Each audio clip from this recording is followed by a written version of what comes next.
Welcome back to Bloody Good Chats, where for the next 20 minutes, you're our best friends. So sit back, relax, and let's have a bloody good time. Period. Guys, every time Eliza says 20 minutes, she goes to say 10 minutes and then goes 10, 20. Because we don't know how long these go for. Yeah, we probably shouldn't have put that in our intro on reflection, but it made sense in our heads when we were like, this is the best intro ever. We also shouldn't have done the podcast in an outside location because it's a bit hot and I'm wearing all black. But we love you. We hope you guys are well, and we're sitting down, we're here, we're happy to chat. I was coming into this podcast to start with, and I was like, in my head, I was like, this is something to tick off our list today. I was like, we've got to film the potty. And then I was like, Maya, that's a bad attitude and intention to have. So I just want you guys to know that I'm coming into this just to spend time with you and have a chat. That's because so I love that. nice. And to hang out with Eliza as well. Hell yeah. Instead of just being a thing to tick off the list. And being very genuine and authentic with you guys, we literally just filmed this intro 2 minutes ago and we went to check the mics and mics weren't working. So we checked. We're here again and we were just talking about Solistic, so we're going to talk about it again. Last week we were talking about how we were launching Solistic, and this week we're coming to you nearly sold out. Crazy. So crazy. And I was saying before, it feels for me, it doesn't feel real. I'm seeing everyone posting with Solistic and chasing it and drinking it. And I'm like, nah, that's not real. Well, I'm in a fever dream right now. The best fever dream ever. But everything feels very good. Eliza was saying that everything feels like it's falling into place very nicely. Yes, we are in an expansive phase. We really are. Expansion and contraction. Although I haven't felt a contraction. When was our last contraction? Last year. Last year was a hard year, guys. Last year. Maybe we'll talk about that in one day. But we are expanding and well-deserved, I say. I agree. I feel like we have put in the work. We have. Been late nights. It has been. Long hours, working on weekends. Non-stop. Yeah. It's fun, though. It's so fun. It's funny how this life right now is what I used to... even before Souls in Sync was a thing, I was like, oh my gosh, that would be...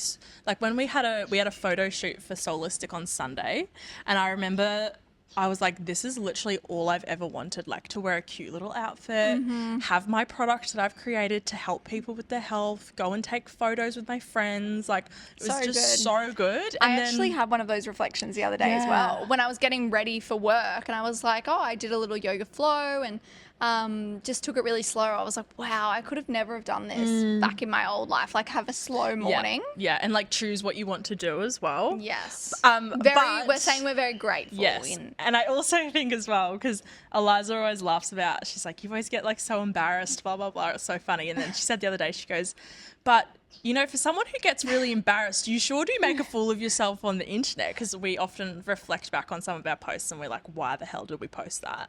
But I think it's doing those kinds of things that has definitely got us to the place where we can do what we want to do with our morning. And I think that just goes to show that your desired life is there for you, but you do have to step out of your comfort zone and be embarrassing on social media if that's the kind of career that you're after. Yes, and you want some inspiration on stepping outside of your comfort zone and going and getting your life, go and listen to our episode about, I think it was the 10 things we've learnt in business or 6 things. Yeah.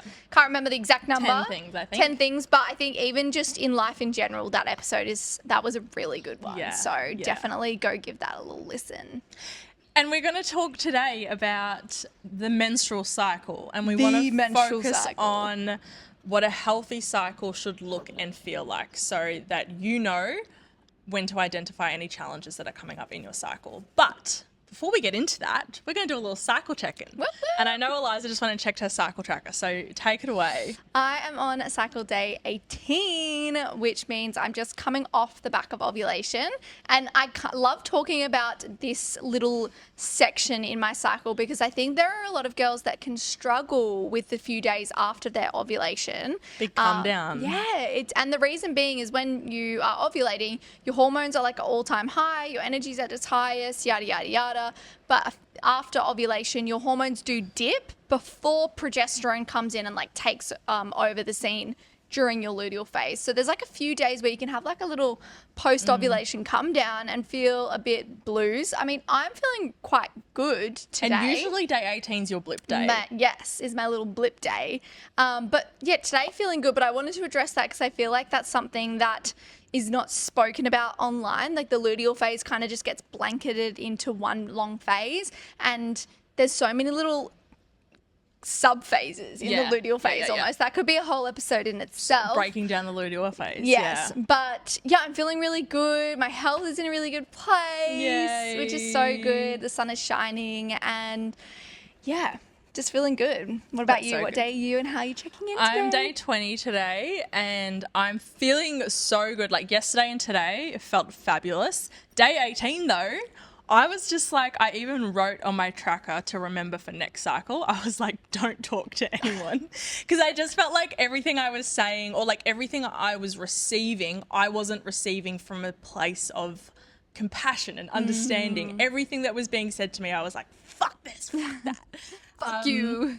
So that's a nice reminder for myself, like next cycle when I get to that sort of stage, which I think is due to the ovulation come down. Yes. I've also been a little bit under the weather as well, so I think that that's contributing to it. But it's a good reminder for myself next cycle to put in some things just to support myself extra and to have that awareness that that's coming up for me. Yes. I'm also big on not assuming that that's what's going to happen either, because I don't want to assume that I'm going to feel like everyone's pissing me off, but it's just nice to be able to have some context and to be able to notice patterns. Yes. But apart from that, I'm feeling really good. I just got back into the gym this week too after having a week off, and my body is sore, but it's like a nice sore. Like you're like, oh, I've worked out, so that feels really nice. Love that. And yeah, just coming into this luteal phase. Hopefully we can just slide on in. Yeah.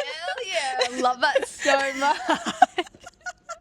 You know what we should do? We should do a podcast episode about finding the beauty in the luteal phase. Yes. Because I feel like that would be, we've got so much to say about that. So much to say about that, for sure. And also the power of cycle tracking. I think that needs to be an episode because what May just spoke to, like she's being able to learn her patterns and understand what might be coming up ahead and prepare for that. That is what cycle tracking gives you. So get started on it if you're not ready with this free one in the link of our bio. Yes, I highly recommend. It's yes. the first thing we tell anyone to do. Exactly. But let's get into today's episode. I think the reason we wanted to chat about what a healthy cycle is because one, no one's ever taught us.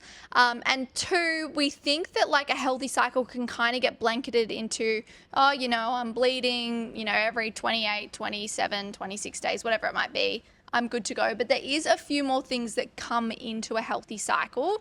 And we just want to educate you on what that is. We don't want to, you know, bombard you and make you feel overwhelmed. But yes, you can be having a regular cycle, but maybe you're not losing enough blood.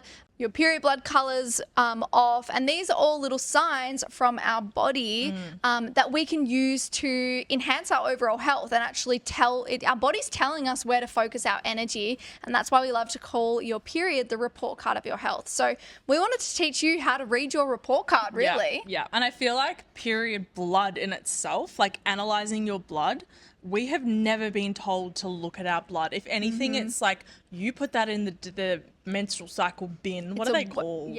Sanitary bin? You put that in the sanitary bin because it needs to be sanitized because it's disgusting. Put it away. But that can actually tell us so much about our health and what we need to be focusing on. And it's actually really powerful. And I think there's studies being done that there's like these stem cells in your period blood. I think they're using, I can't remember what exactly they're using it for, but it's being used to help people that are struggling with their health, which is...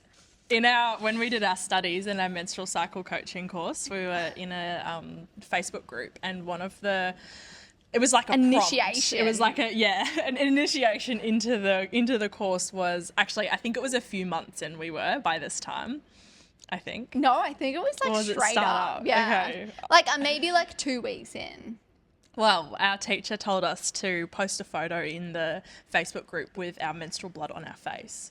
So it was actually quite interesting seeing the different colours of everyone's blood too. Like it was very definitely one of the more like woo-woo things I've done. But I'm going to be honest, I kind of enjoyed it and I kind of felt like really like I don't know, Primal. like primal, and like I just want to just like roar or like give birth or something. Wow, I love that. It's meant to be really good for your skin as well. I am yet to try it. I chickened out of that initiation. I was like, probably not. But yeah, that would be cool. I don't Give use it a a go. cup. That's the thing. But we'll get Yes. into all of Yeah, that. yeah, yeah, We yeah. will get into all of that. Let's get started. Let's get started. So, number one, Miss Mayer, is the cycle length. Cycle length. So, in a healthy cycle, we want to see a cycle length from anywhere between 26 to 35 days long. So anywhere lower than 26 days, so 26 and below, is a little bit on the shorter side. And anything above 35 is a little bit on the long side of the cycle. So anywhere between 26 to 35 days is what we want for our cycle length. Yes, and just to remind you guys, if you're a brand new beginner, your cycle length is from day one of your period all the way until day one of your next period. So you'll have your period, your period finishes, you go through a few weeks, and then your period arrives again. The time between those two periods will usually be around, 26 to 35 days, and that is the length of your cycle. So we want it falling in that range. Yeah. But the next important thing is consistency as well. So when we're looking at our cycle, so from day one of our bleed to day one of our next bleed, we want our cycles to be consecutively within a 3-day range from the previous cycle. So for example, you could have one cycle that's 28 days, one cycle that's 29 days, one cycle that's 30 days. Because they're within a 3-day range from the last, that is considered a healthy cycle because you have that consistency. When your cycle is jumping all over the place and you're experiencing like a 25-day cycle and then a 32-day cycle and then back down to a 27-day cycle, because it's outside of that 3-day range, that's when some attention needs to be brought to that, because that is what we would call an irregular cycle. Yeah, and I think that brings you hopefully a lot of like comfort, because I feel like a lot of us are like, oh my God, my period's 1 day late or 2 days late or 3 days late. And obviously if you're doing unprotected sex, I can understand the nervousness around that. If that's the case, go and do a pregnancy test. Yeah. However, for the most part, if it's like 1 to 2 days late, the way I think of it is our cycle is a part of nature, and every winter and every summer is not the same every single year. You have those, you see on the news, it's the coldest day we've had in 15 years. Cycles are not always perfect, like repetition. We're not robots. So if it, is a day here and there, that's completely normal and natural. And hopefully that brings you a bit of comfort if your period is 1 to 2 days late or early. The next thing that we want to see in a healthy cycle is crimson red blood flow. So as we were speaking to earlier, your blood actually tells you so much about your cycle. And this is why we would really encourage you to just get familiar with it, get curious with it, start looking at it. And we want to be seeing crimson red for the first 1 to 3 days. This shows us that our estrogen and progesterone have reached healthy levels in the previous cycle. So remember, when we're bleeding, we're shedding the uterine lining from the previous cycle. So that shows us, okay, cool, last cycle, I can see I've got crimson red blood flow. That means last cycle, my hormones were in a good place. And then you know where to focus your energy. I can just do what I did last cycle. For example, if you're seeing things like purple blood, that can be linked to high estrogen. If you're seeing brown blood, that can be linked to low progesterone. So again, you actually get to start to see, without even doing a hormone test, Yes. it's free. Yeah. It's free. You can just look in your undies and start to get ideas of what's going on with your hormones, which I just think is so incredible. Yeah. And also, if you are someone who experiences like light brown spotting before your bleed, we would classify day one of your cycle as when you see that cherry red flow. So anything that's the brown blood before that cherry red flow is technically still part of your luteal phase from the previous cycle as well. So those of you who are cycle tracking, just keep that in mind, because it's easier to be able to identify when day one of your bleed is. Yeah, and if you are getting that brown spotting before your period, again, that's a sign of an unhealthy cycle, and something to look into. On the flip side of that though, girls, a lot of us, when our period becomes lighter, so we're, maybe we bleed for 5 days, on day 4 and 5 of our period, our bleed becomes lighter, and we start to notice that when we look into our undies on the pad, it's brown. Just know that if you're experiencing brown bleeding at the end of your period, that's actually quite normal and healthy. And the reason for that is because when when the blood slows its flow, it is oxidizing quicker, meaning it's turning brown, just like if we scraped our knee, our blood turns brown and turns into a scab, etc. So the same kind of things is happening in our undies. Yeah. Amazing. The next thing is blood loss. A lot of blood talk. Blood loss. Okay, I've got some stats to go off here. I should know these off by heart. I talk about it that often. So in a healthy cycle, we want to see anywhere. First of all, there is such thing as not losing enough blood, and there's also such thing as losing too much blood as well. And our lifestyle factors can really influence this too. So in a healthy cycle, we want to see anywhere from 50 to 80 mils of blood lost. So if we put that into perspective, one fully soaked pad or tampon can hold 5 mils of blood. If we were to assume that we're bleeding for 5 days and we're losing 80 mils of blood, that will equivalent to around 3 fully soaked pads or tampons per day. Keep in mind here, with emphasis on the fully soaked, because a lot of us don't actually wait until our pads or tampons are fully soaked. We change them prematurely. I know that I do anyway. So we want to be losing 50 mils at the minimum, 80 mils at the maximum. A menstrual cup can hold 30 mils, the average menstrual cup. Just check though, because a lot of the time on your cup, it will tell you how much blood it can hold. But the reason why we want to know how much blood that we're losing, again, is so we know that our hormones from the previous cycle did their job correctly. A sign of low estrogen levels is light bleeding, because estrogen is the hormone that builds the uterine lining. So if we don't have enough estrogen, there's less lining to shed. And then a sign of estrogen dominance, because again, estrogen builds the uterine lining. If it's built it too far and too much, there's more to shed. So we have a heavier bleed. So when we can measure how much blood we're losing, that can give us really key insights to what our estrogen levels are doing. And then we can kind of take that approach from there with more detailed information. So if I was you guys, I would just keep note of how many products I'm going through during my bleed. And then girls, if you are using period undies, obviously it's a little bit harder for you to measure. So if you're wanting to get curious and you're wanting to learn if you're losing enough, just for the next 1 to 3 cycles, opt for pads or tampons, whatever you feel comfortable using, just to get an idea, and then you can always switch back to your period undies. But using period undies, it's obviously a lot harder to know how many products you're using, how much does your period undies even hold. So that's just a little tip if you're wanting to get curious and understand whether your cycle is healthy or not. But I don't think we would recommend doing that as a long term, because having something up there is a conversation for another day. We did just do a post on traditional Chinese medicine and menstrual cups, and the comments were actually really interesting, with people saying that they never had cycle challenges and then they'd like use a menstrual cup and then they had cramps and all of these issues and etc. Go and check out a recent post. Yeah. Love that. Okay, the next thing that we want to see in a healthy cycle is minimal clots. So again, getting curious with your blood flow, looking at it, and you'll be able to visibly see if there's clots in there. It is quite normal for you to see a few little clots and clumps, because remembering our endometrium lining is shedding, so that has to actually come out of us. So of course there's going to be little bits and pieces in there. It's not just going to be like blood gushing out. However, if you're ever seeing clots larger than your thumbnail, good rule of thumb, no pun intended, larger than your thumbnail, this is something that we would class as unhealthy, especially if it's happening consistently.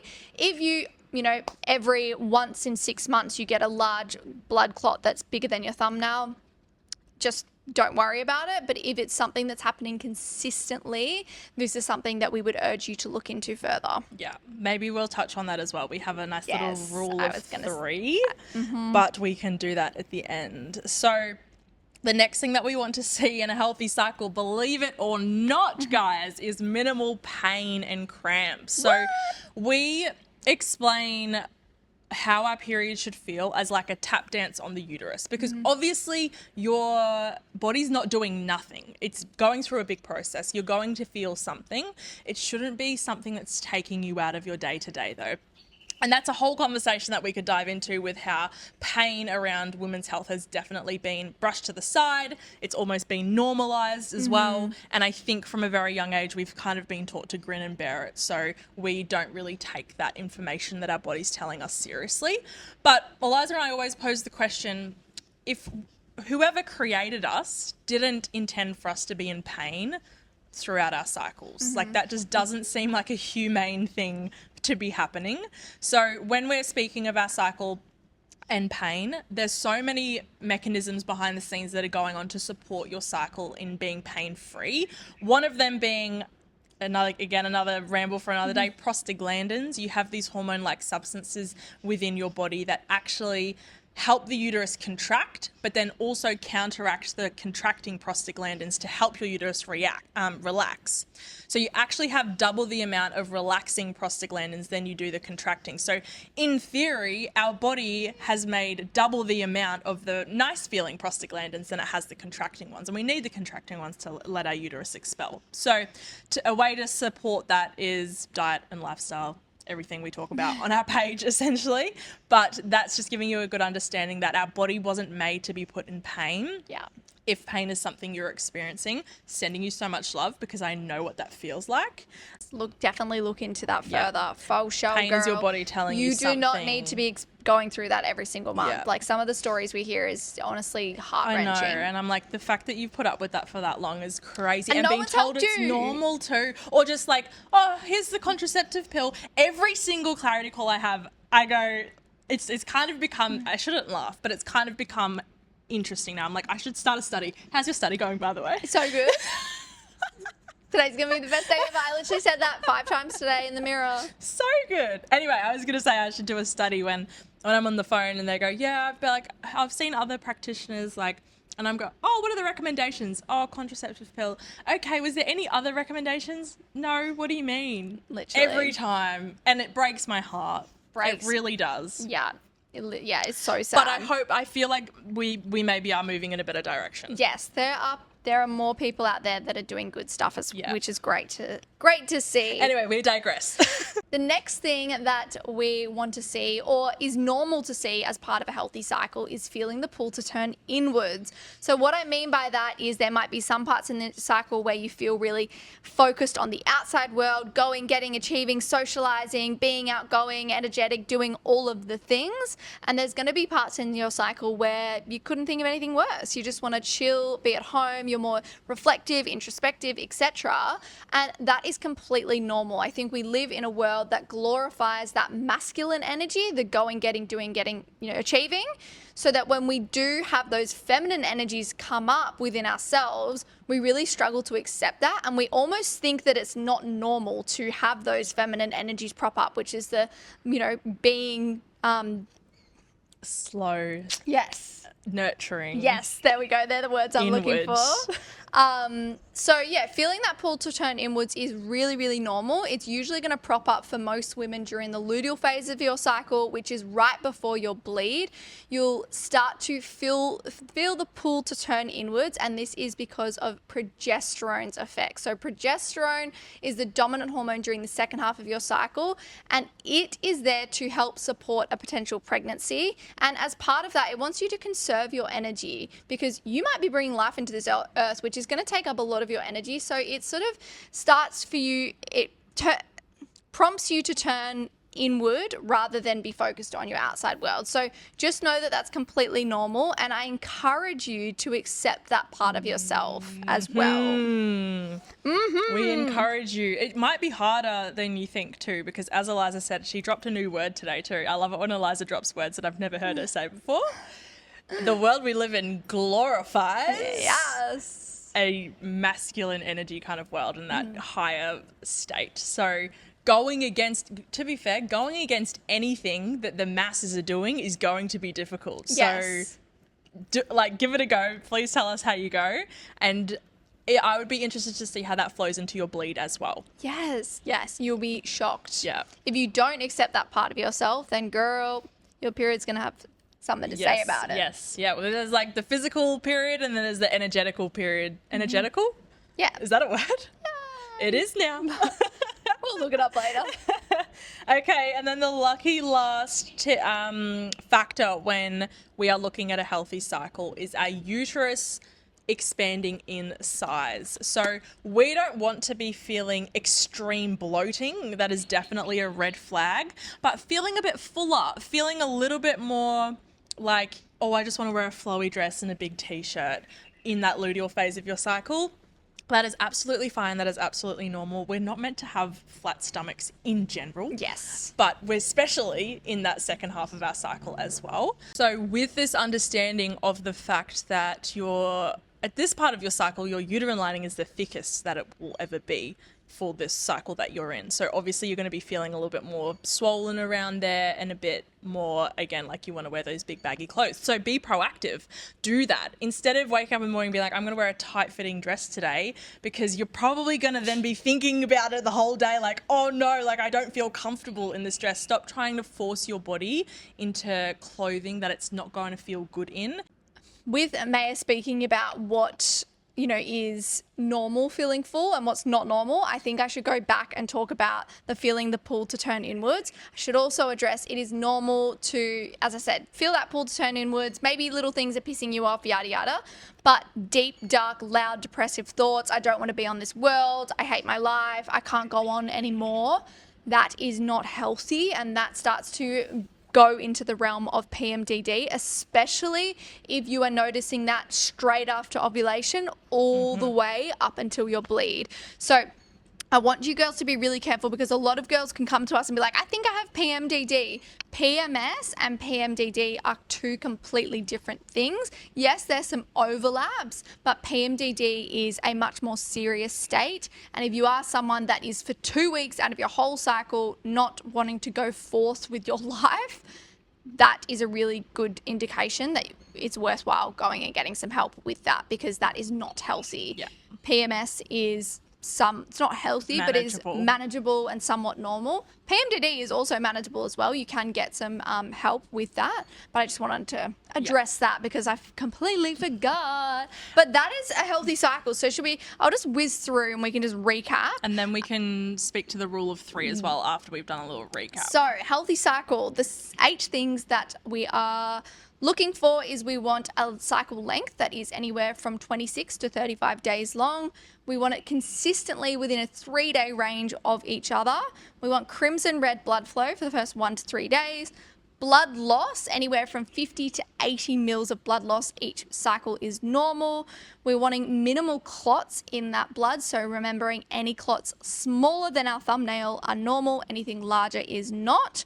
Minimal pain, that light tap dance, but nothing that takes us out of our day-to-day. Feeling the pull to turn inwards, specifically around our luteal phase, and noticing that we are a little bit more full in our pelvic region is completely normal, but that extreme bloating is unhealthy. Love it. I hope you guys learned something there and got a little bit of an insight into your own cycle as well. You might have been able to also identify a time, maybe previously, where you have experienced some of the things that we're speaking about. So this is where the rule of 3 comes into play. Because our cycles are so sensitive to our stress levels, the environment around us, our emotional state, the foods that we're eating, our cycle is really a great reflection of how we're feeling in our world and our environment. So you might find that, like, when you have gone through a breakup, your period might have gone missing, or, you know what, I was thinking about this the other day. The only time I've ever done a pregnancy test was when I went through a breakup. Wow. Because my period was late. Isn't that crazy? And you're broken up, so you couldn't have been pregnant anyway. Well, you know how long it sometimes takes to, and I would argue breakup sex is the best sex. So, that was the only time I've taken a pregnancy test was during a breakup. But in saying that, that is the kind of stress that can affect your cycle. Also, on the flip side, maybe you are someone who's had cycle challenges and you go on holiday and your cycle feels amazing and it regulates and you feel really good in your body. That's, again, a sign that your environment and probably taking time off work is affecting your cycle. So this is where our rule of 3 comes into play, because we know that there are so many things that can impact us. If something arises, let's say, one cycle you get a really big clot and you're like, whoa, this is so not normal. I never experienced this. Note it down. Don't stress about it. Observe your next cycle. If it happens a second time, note it down, observe it, don't stress. If it happens the third time, that's when we would say go and seek extra support. Because our cycles are so sensitive, it is usually quite common for you to experience that clot once and then you'll forget about it because it will never happen again. Or it might happen again down the line when you're going through a breakup or something like that. Yeah. So just keep in mind our rule of 3. I think it's a really nice way to think about your body, think about your cycle, and have that peace of mind when you are experiencing a cycle challenge that's kind of come out of nowhere. 100%. And there's no point like jumping in to solve it and changing your diet and your lifestyle and doing all of these things when it's probably not necessary if it's just happening once. But if it's happening more often than not, that's when it's like, okay, something's got to change because my body isn't liking it. Yeah. And with that, if you are someone that has been experiencing cycle challenges for more than 3 months, whether that's painful periods, missing periods, PCOS, endo, the list goes on, and you're wanting support, that is exactly what Maya and I do. Our core program is our Hormone Harmony program, which is a 6-week program where we go through the foundations of hormonal health. We walk you through step by step what to focus on from most important to least important. We really try and make it simple and fun. Like fucking, hopefully this session, like this gives you kind of insight into how we teach. And obviously without the animations and the memes. You would have visuals and memes and all the good stuff. But honestly, guys, this is just coming from a really genuine place because we are two girls that have walked this walk. We have gone through the dark. We've gone through the dark phases of having cycle challenges and crazy hormonal breakouts. And our life has never been better when we understand our cycle and know how to support our hormones. And we just want that for other women too. So if you are wanting some assistance or you've got a great cycle and you just want to learn more about the female body, this is for you. So we are taking enrollments at the moment and we start in like 3 weeks time. Just so exciting. Please just reach out to us via email or DM. And we can get a conversation going and see if it's going to be a good fit for you. I feel like it's funny because at the start of this potty, we were saying how like we've been so busy, and sometimes I think like from a user, like if you're just on our Instagram, you'd probably be like, what are they busy with? Like, are they just filming like content and like, you know, that there's that, I don't know who the influencer was. It must have been like Anna Paul, and she was like, being an influencer is so hard.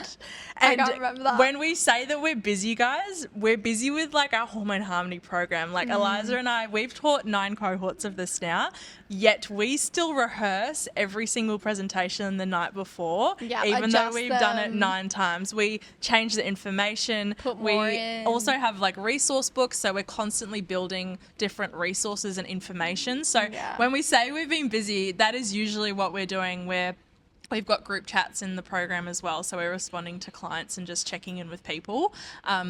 And then we also do film some fun content on the side as well. But that is honestly like one of our main jobs, is to run these programs and do all the behind the scenes work as well. So thank you so much for listening, guys. We hope this has been insightful and helpful. You can come back to this time and time again. Please always keep in mind the rule of 3. Don't freak yourself out when you don't need to be freaked out.